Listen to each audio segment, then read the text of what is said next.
Hello guys, welcome back to my YouTube channel UF Reactions. This is Usama. This is Markia. This is Umar. तो guys आज की video बहुत जबरदस्त और बहुत इंटरेस्टिंग होने वाली है। एक तो फिर से एक मजे की वीडियो लेके आपके सामने हम लोग हाजिर हो चुके हैं। तो आज की जो वीडियो का टाइटल उमर भाई क्या है? आज की जो वीडियो का टाइटल है बहुत ज़्यादा इंटरेस्टिंग है। आज की जो वीडियो का टाइटल है वो है India versus Bangladesh textile comparison. 1971 से लेके 2021-2021 तक देखेंगे, क्योंकि अभी 22 का शायद आया नहीं है। तो हम ये कंपैरिजन देखने लगे हैं। दोनों ही कंट्री जो हैं वो इकोनॉमी में बड़े ज़बरदस्त हैं और दोनों ही जो हैं वो अपने मुल्क में जो जितनी उनकी इंडस्ट्रीज़ हैं उसमें बड़ा ज़बरदस्त वो जो है इस वक्त प्ले कर रहे हैं अपना रोल।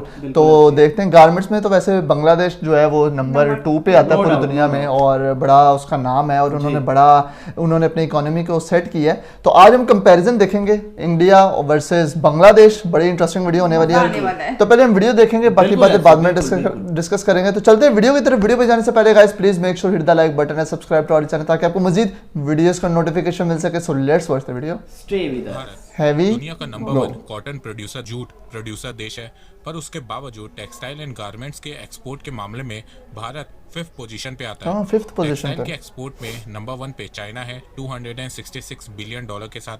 सेकंड पोजीशन पे जर्मनी है $38.99 बिलियन के साथ। थर्ड पोजीशन पे बांग्लादेश है $38.73 बिलियन के साथ। फोर्थ पोजीशन पे वियतनाम है $37.93 बिलियन के साथ और फिफ्थ पोजीशन पे भारत है $37.11 बिलियन के साथ। भारत पिछले कुछ सालों में टेक्सटाइल एक्सपोर्ट के मामले में बांग्लादेश, वियतनाम जैसे देशों से भी पीछे हो गया है। तो ऐसा कैसे हुआ? भारत ने कहाँ गलती की और बांग्लादेश ने टेक्सटाइल इंडस्ट्री में क्या सही किया? आइए जानते हैं। तो नमस्कार दोस्तों, स्वागत करते हैं आपका चार्जिंग पॉइंट हिंदी में। दोस्तों आज की इस वीडियो में हम भारत और बांग्लादेश की टेक्सटाइल इंडस्ट्री को कंपेयर करेंगे और साथ में जानेंगे कि बांग्लादेश टेक्सटाइल एक्सपोर्ट के मामले में भारत से कैसे आगे निकल गया। तो जुड़े रहिए आप इस वीडियो के साथ। बहुत से लोग शेयर मार्केट में इन्वेस्ट करके पैसा कमाना चाहते हैं, पर डर के कारण ऐसा नहीं करते हैं। आज मैं आपको एक ऐसा रिलायबल ऐप बताऊंगा जिसमें आपको इन्वेस्टमेंट करने में डर नहीं लगेगा, और वो ऐप है 5 पैसा। 5 पैसा भारत का सिंपलेस्ट, फास्टेस्ट और सिक्योर्ड स्टॉक ट्रेडिंग ऐप है। आप इसमें आराम से इन्वेस्ट कर सकते हैं। No hidden charges, no paper work, no commission, बार बार बैंक दौड़ने का झंझट ही खत्म। 5 पैसा भारत का one of the most trusted stock broking brand है, जिसपे 12 लाख से ज्यादा कस्टमर भरोसा करते हैं। 5 पैसा में आप सिर्फ 5 मिनट में डीमैट अकाउंट ओपन कर सकते हैं।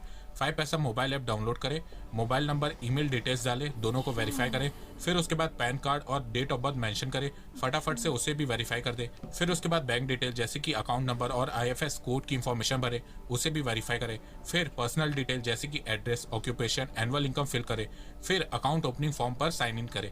बहुत ही सिंपल इंटरफेस है इस ऐप का। 5 पैसा ऐप में आपको मल्टीपल प्रोडक्ट्स जैसे कि equity, future and option, commodities, currency, mutual fund में इन्वेस्ट के ऑप्शन मिल जाएंगे। इसके अलावा आपको 5 पैसा में मार्केट रिसर्च और स्टॉक स्पेसिफिक टिप्स भी मिलेंगी, जिसके चलते आप आराम से अपने पैसों को इन्वेस्ट कर पाएंगे। 5 पैसा पे अकाउंट ओपन करते ही आपको 250 रुपए मिलेंगे, जिससे आप अपनी इन्वेस्टमेंट जर्नी की शुरुआत कर सकते हैं। तो फिर देर किस बात की है, आज ही अपना डीमैट अकाउंट खुलवाइए, इन्वेस्ट करिए और पैसा कमाइए। भारत की टेक्सटाइल इंडस्ट्री की बात करें तो 2020 में भारत के टेक्सटाइल इंडस्ट्री की मार्केट साइज $150 बिलियन है। टेक्सटाइल इंडस्ट्री का कंट्रीब्यूशन भारत की GDP में 2% है। भारत की टेक्सटाइल इंडस्ट्री एग्रीकल्चर के बाद सेकंड लार्जेस्ट एम्प्लॉयर है। भारत की टेक्सटाइल इंडस्ट्री में 45 मिलियन डायरेक्टली और 65 मिलियन पीपल इनडायरेक्टली काम करते हैं। भारत के एक्सपोर्ट में टेक्सटाइल इंडस्ट्री का कंट्रीब्यूशन 12% है। वहीं अब हम बांग्लादेश की टेक्सटाइल इंडस्ट्री की बात करें तो 2020 में बांग्लादेश की टेक्सटाइल इंडस्ट्री की मार्केट साइज $46 बिलियन है। GDP पे कंट्रीब्यूशन 14% है। बांग्लादेश की टेक्सटाइल इंडस्ट्री में 10 मिलियन लोग काम करते हैं, जिसमें से 4.4 मिलियन लोग डायरेक्ट काम करते हैं। बांग्लादेश की एक्सपोर्ट की बैकबोन बांग्लादेश की टेक्सटाइल इंडस्ट्री है। बांग्लादेश के एक्सपोर्ट में बांग्लादेश की टेक्सटाइल इंडस्ट्री का कंट्रीब्यूशन 80 से 82% है। 2005 में भारत का टेक्सटाइल एक्सपोर्ट बांग्लादेश से ज़्यादा था, पर 2020 आते आते बांग्लादेश का टेक्सटाइल एक्सपोर्ट भारत से ज़्यादा हो गया। कैसे, आइए जानते हैं। देखो, सबसे पहले तो हमें ये मानना पड़ेगा कि बांग्लादेश ने टेक्सटाइल इंडस्ट्री में बहुत ही कमाल का काम किया है। बांग्लादेश ने भारत से cotton, jute, silk, yarn, fabrics का रॉ मटेरियल खरीद के अपनी टेक्सटाइल इंडस्ट्री ग्रो करी है और आज बांग्लादेश की टेक्सटाइल इंडस्ट्री भारत से ज़्यादा एक्सपोर्ट कर रही है। बांग्लादेश की टेक्सटाइल इंडस्ट्री के ग्रो करने का सबसे बड़ा कारण उसके यहाँ का लेबर लॉज है। बांग्लादेश में आपको बहुत कम स्ट्राइक, लेबर यूनियन, कंपनीज के साथ लड़ाई झगड़े देखने को मिलते हैं। वहीं अगर आप भारत की बात करो तो भारत का लेबर लॉ बहुत ही ज्यादा कॉम्प्लेक्स और इनफ्लेक्सिबल है। भारत में 200 से ज्यादा लेबर लॉज हैं और इतने खतरनाक लेबर लॉज हैं जिनकी वजह से भारत की टेक्सटाइल फर्म की ग्रोथ रुक जाती है। 2015 में भारत में लेबर्स की स्ट्राइक और प्रॉब्लम्स के चलते 600 टेक्सटाइल मिल्स बंद हो गई थी। जी हाँ, 600 टेक्सटाइल मिल्स। इतनी लेबर की प्रॉब्लम आपको बांग्लादेश में देखने को नहीं मिलती है। भारत में लेबर्स को कुछ ज़्यादा ही फ्रीडम मिलती है, बांग्लादेश में ऐसा नहीं है। बांग्लादेश के लेबर्स को फ्रीडम मिलती है, पर उनके यहाँ का लेबर लॉ इतना सही है कि उनके यहाँ का लेबर प्रोफेशनल जॉब कर रहा होता है, वो स्ट्राइक पॉलिटिक्स में कम पड़ता है। बांग्लादेश में ट्रेड यूनियन शुरू करने से पहले कम से कम 30% लेबर फोर्स की ज़रूरत पड़ती है, जिसके चलते बांग्लादेश में लेबर स्ट्राइक कम होती है। पर वहीं अगर हम भारत की बात करें तो भारत में लेबर्स काम धंधा छोड़ के पॉलिटिक्स में घुस जाते हैं। बांग्लादेश की टेक्सटाइल एक्सपोर्ट बढ़ने का एक रीज़न बांग्लादेश में मिलने वाली चीप लेबर फैसिलिटी है। जहां भारत में गारमेंट वर्कर की एवरेज इनकम $257 पर मंथ है, वहीं बांग्लादेश में गारमेंट वर्कर की एवरेज इनकम $101 पर मंथ है। और वहीं वियतनाम में गारमेंट वर्कर की एवरेज इनकम $216 पर मंथ है। बांग्लादेश में चीप लेबर होने की वजह से वहां की टेक्सटाइल इंडस्ट्री में प्रोडक्ट कम दाम पे बनते हैं। वहीं भारत में लेबर कॉस्ट के ज़्यादा हो जाने की वजह से सेम प्रोडक्ट की कॉस्ट भी ज़्यादा हो जाती है। भारत के टेक्सटाइल एक्सपोर्ट के गिरने का एक कारण लैक ऑफ इंफ्रास्ट्रक्चर भी है। देखो, टेक्सटाइल सेक्टर में इतना कंपटीशन इस समय बढ़ चुका है कि प्रोडक्ट की डिलीवरी ऑन टाइम करनी पड़ती है, पर भारत में इंफ्रास्ट्रक्चर डेफिशिएंसी और एक्सेसिव पेपर वर्क इतना ज़्यादा है कि रॉ मटेरियल और प्रोडक्ट की ट्रांसपोर्टेशन में इतना टाइम लग जाता है कि दूसरे देशों के प्रोडक्ट तब तक एक्सपोर्ट हो जाते हैं। उसके अलावा डिले होने के चलते जो ट्रांसपोर्टेशन कॉस्ट बढ़ती है, उससे प्रोडक्ट की प्राइस भी बढ़ जाती है। अब आप सोच रहे होंगे कि बांग्लादेश में भी कोई ज़्यादा अच्छा इंफ्रास्ट्रक्चर है नहीं, तो बांग्लादेश ने कैसे अपना एक्सपोर्ट बढ़ाया? तो देखो, इस चीज़ से बचने के लिए बांग्लादेश ने अपने पोर्ट्स के करीब ही इतनी टेक्सटाइल फर्म खोल दी कि जिसके चलते टेक्सटाइल प्रोडक्ट के एक्सपोर्ट में ट्रांसपोर्टेशन टाइम और कॉस्ट कम हो गया। भारत ने कभी भी टेक्सटाइल की टेक्नोलॉजी को अपग्रेड करने में ज़्यादा ध्यान नहीं दिया, वहीं बांग्लादेश ने इस चीज़ पे बहुत ध्यान दिया। इसके अलावा बांग्लादेश ने अपने यहाँ के लेबर्स को प्रॉपर ट्रेनिंग दी। अब इससे ये हुआ कि टेक्नोलॉजी अपग्रेड होने से बांग्लादेश में टेक्सटाइल और गारमेंट के प्रोडक्ट ज़्यादा क्वांटिटी में बनने लगे और उनकी प्राइस भी पहले के मुकाबले कम हो गई। प्रॉपर इंफ्रास्ट्रक्चर और टेक्नोलॉजी ना होने की वजह से भारत के टेक्सटाइल इंडस्ट्री में FDI भी कम आने लगा। 2000 से 2018 के बीच में भारत के टेक्सटाइल इंडस्ट्री में सिर्फ $3.2 बिलियन का FDI आया। वहीं बांग्लादेश के टेक्सटाइल इंडस्ट्री में $2.15 बिलियन का FDI आया।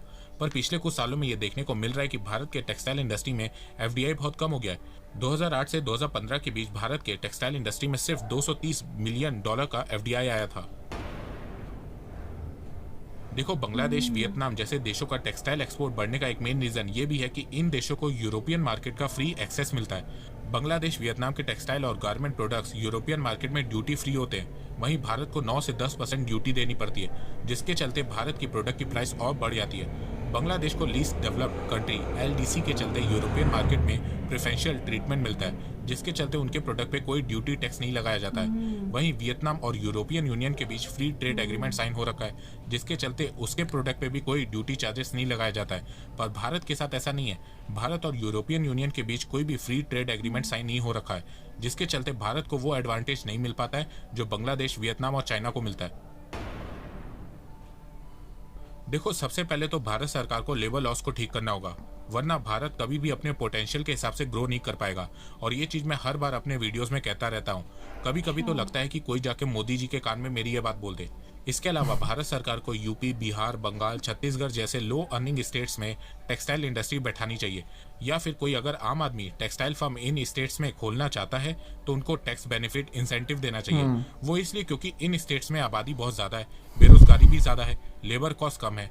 तो अगर इन स्टेट्स के ग्रामीण इलाके मतलब कि गांव के एरियाज में टेक्सटाइल इंडस्ट्री बैठा दे तो इससे बेरोजगारी कम होगी और लेबर कॉस्ट कम होने की वजह से टेक्सटाइल और गारमेंट्स के प्रोडक्ट भी सस्ते बनेंगे। अगर सेंट्रल गवर्नमेंट ये काम नहीं कर रही है तो स्टेट गवर्नमेंट को ये जिम्मेदारी लेनी चाहिए, क्योंकि लोगों के टैक्स का पैसा उन्हें भी मिलता है। देखो, भारत में हम सब कुछ सेंट्रल गवर्नमेंट के हाथ में नहीं छोड़ सकते हैं। कुछ जिम्मेदारियां स्टेट गवर्नमेंट को भी उठानी होगी, तभी भारत अपनी पोटेंशियल के हिसाब से ग्रो करेगा। इसके अलावा सेंट्रल गवर्नमेंट को टेक्सटाइल इंडस्ट्री की टेक्नोलॉजी को अपग्रेड करने में ध्यान देना चाहिए, इंफ्रास्ट्रक्चर को स्ट्रॉन्ग बनाने में ध्यान देना चाहिए, टेक्सटाइल इंडस्ट्री को ऑर्गेनाइज करने में ध्यान देना चाहिए, और सबसे मेन बात, सालों से रुके यूरोपियन यूनियन के साथ फ्री ट्रेड एग्रीमेंट को साइन करना चाहिए। क्योंकि अगर भारत का यूरोपियन यूनियन के साथ फ्री ट्रेड एग्रीमेंट साइन हो जाता है तो भारत का एक्सपोर्ट अपने आप ही बढ़ जाएगा। भारत के प्रोडक्ट पे 9 से 10% ड्यूटी टैक्स खत्म हो जाएगा, भारत के प्रोडक्ट की प्राइस भी अपने आप कम हो जाएगी और फिर भारत का प्रोडक्ट ज़्यादा बिकेगा। आइए अब जानते हैं कि भारत सरकार ने टेक्सटाइल इंडस्ट्री और उसके एक्सपोर्ट को बढ़ाने के लिए अब तक क्या क्या स्टेप्स लिए हैं। भारत सरकार ने टेक्सटाइल इंडस्ट्री में 10,683 करोड़ रुपए की PLI स्कीम लॉन्च करी है। इस स्कीम के तहत जो भी textile firm 50 man made fibre और टेक्निकल टेक्सटाइल प्रोडक्ट जैसे कि जर्सी, पुलोवर, कार्डिगन्स, स्विमवेयर और विंड चीटर्स बनाएगी, उन फर्म्स को सरकार 7 से 10% इंसेंटिव देगी। अब आप सोच रहे होंगे कि भारत सरकार ने इन्हीं प्रोडक्ट को क्यों चूज किया। देखो, इन प्रोडक्ट का ग्लोबल मार्केट $222 बिलियन का है, जिसमें से भारत से $1.8 बिलियन एक्सपोर्ट करता है। वहीं बांग्लादेश $7.3 बिलियन और वियतनाम $14.8 बिलियन प्रोडक्ट एक्सपोर्ट करता है। तो भारत सरकार चाहती है कि इस एरिया में भारत का एक्सपोर्ट बढ़ाया जाए। इसके अलावा भारत सरकार ने technology upgradation fund scheme TUFS और amended technology upgradation fund scheme for textile industry ATUFS scheme launch की है, जिसके चलते जो एंटरप्रेन्योर्स और बिजनेस ओनर टेक्नोलॉजी को अपग्रेड करेंगे उनको इंसेंटिव दिया जाएगा। इसके अलावा भारत सरकार ने scheme for integrated textile park SITP launch की है। इस स्कीम के तहत भारत सरकार देश में 74 टेक्सटाइल पार्क्स बनाएगी, जिसमें design and training centre, warehouse, factories, plant and machineries के एरियाज होंगे। अब तक ऐसे 18 पार्क्स ऑपरेशनल हो चुके हैं और 32 अंडर इम्प्लीमेंटेशन मोड में। ऐसा नहीं है कि भारत अपना टेक्सटाइल एक्सपोर्ट को नहीं बढ़ा सकता है, भारत ऐसा कर सकता है। भारत के पास रिसोर्सेस है, मैन पावर है। बस अगर भारत कुछ अपनी पॉलिसीज को ठीक कर ले तो फिर भारत का टेक्सटाइल एक्सपोर्ट बहुत ज्यादा बढ़ सकता है। जैसे कि कोरोना के समय भारत के पास PPE किट्स नहीं थी, भारत PPE किट्स चाइना से खरीदता था, और आज भारत वर्ल्ड का सेकंड लार्जेस्ट PPE किट्स और मास्क का मैन्युफैक्चरर है। तो भारत अगर चाहे तो वो 1-2 सालों में ही बांग्लादेश, जर्मनी को हरा के टेक्सटाइल एक्सपोर्ट में सेकंड पोजीशन पे आ सकता है। तो दोस्तों, मुझे लगता है कि अब आपको सब समझ में आ गया होगा। तो अगर आपको ये वीडियो पसंद आए तो आप इस वीडियो को लाइक कीजिए, और अब आप मुझे जी, तो वीडियो को आप लाइक शेयर जरूर करें। इस वीडियो का ओरिजिनल लिंक जो है वो आपको डिस्क्रिप्शन पे मिल जाएगा। तो ये थी जी गाइस आज की वीडियो, बड़ी जबरदस्त वीडियो थी, बड़ा फुल कंपैरिजन था यार।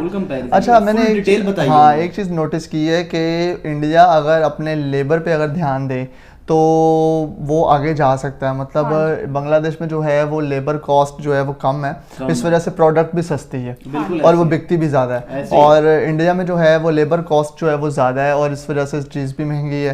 तो ये एक बड़ा एक डिफरेंस मुझे लगा। और उसके अलावा अपग्रेड करना चाहिए उनको अपने सिस्टम को, इंडिया को।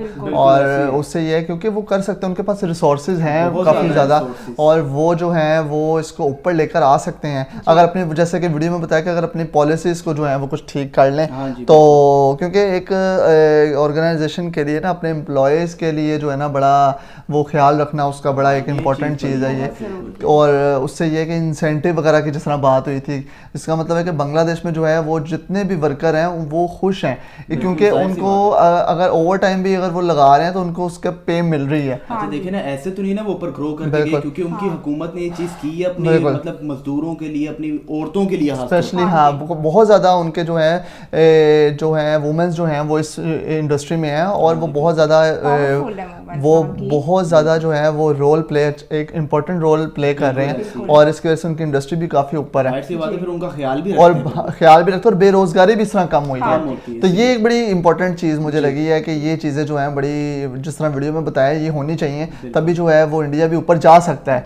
लेकिन अभी फिलहाल तो बांग्लादेश है इसमें। लेकिन ये कि काफ़ी इंफॉर्मेशन वीडियो थी, इंफॉर्मेटिव वीडियो थी काफ़ी ज़्यादा, देख के मुझे तो बड़ा खुद पसंद आया और अच्छा कंपैरिजन था। और आपने अब बताना है कि आपको कैसा लगा ये कंपैरिजन। अगर आपको वीडियो अच्छा लगा तो वीडियो को लाइक शेयर जरूर करें, और आप क्या कहते हैं इस कंपैरिजन के बारे में वो भी हमसे जरूर शेयर कीजिएगा। तो मिलते हैं नई वीडियो में नए रिएक्शन के साथ, तब तक अपना बहुत ख्याल रखिएगा। टेक केयर, अल्लाह हाफिज़।